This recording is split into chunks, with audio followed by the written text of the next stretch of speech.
Ay mga bossing, kamusta kayo dyan? Ichiboy Boss Sir Bakari again, no? Ang dami lang kasing nag-mention sa akin kaya pa-video ulit ako. May bagong upload na naman si King Radic, no? Tinitira na naman niya yung mga tao sa bootcamp nila 150. I can't help it. Gusto ko talagang pansinin tong hype na to kasi wala talaga sa ayos yung mga pinagsasabi niya sa internet. So, tara, papakita ko sa inyo kung anong ibig kong sabihin.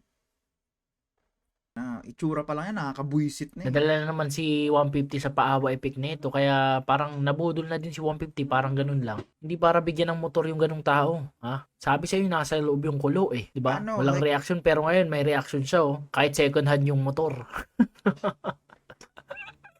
Una sa lahat 150, dapat pag nagbibigay ka hindi second hand ha. Dapat brand new, ha?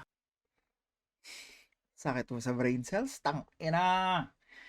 So, dapat daw, pagka magbibigay ka, brand new, hindi daw second hand. Anong pinagsasabi mo? Ina. Binigyan ka na ng gamit ng isang tao, gusto mo pa brand new. Hindi ka ba naman honghang, no? Second hand ginamit na ng iba yan. Kaya nga second hand eh. So, so, Sabi sa inyo eh, ayun oh, na yan yung mga style ng mga palamunin, tamang paawa epek, ayan. Ang daming naluloko sa style na ganyan, no. ano At saka sa ngayon? naloko ngayon, 'di ba? Hindi para bigyan yung mga ganyan. Ha? Paghirapan nila. Ano yun? Ganun lang makukuha kadali? Ha? Magkakamotor ka kaagad? Hindi ganun yun. Ha? Ano yun? Magic?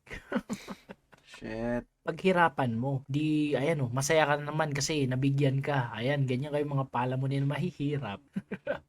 Ganyan kayo, 'di ba? Yan yung gusto niyo no, naghihintay lang ng ano, grasya.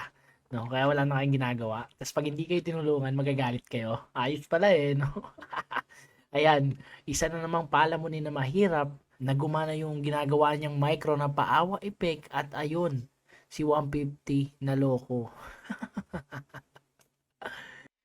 Nakakapikon yung tawa niyang parang ano, no? Parang baliw na ewan ko, guys. At syempre, maraming So, yun, no? Yun lang yung video na in-upload niya. At parang, alam mo yun, parang nangaasar lang eh. Pero tangina, sobrang effective kasi ng pag pinaggagawa ng hype na to, alam niyo yun. Kasi isipin mo naman, magbibigay ka na lang ng isang bagay, gusto mo pa, brand new. Anong problema doon, bossing?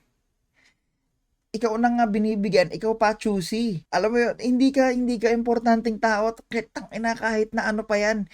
Kailangan mong pasalamatan kahit ano yung ibigay sa'yo. Nakaka-stress ka.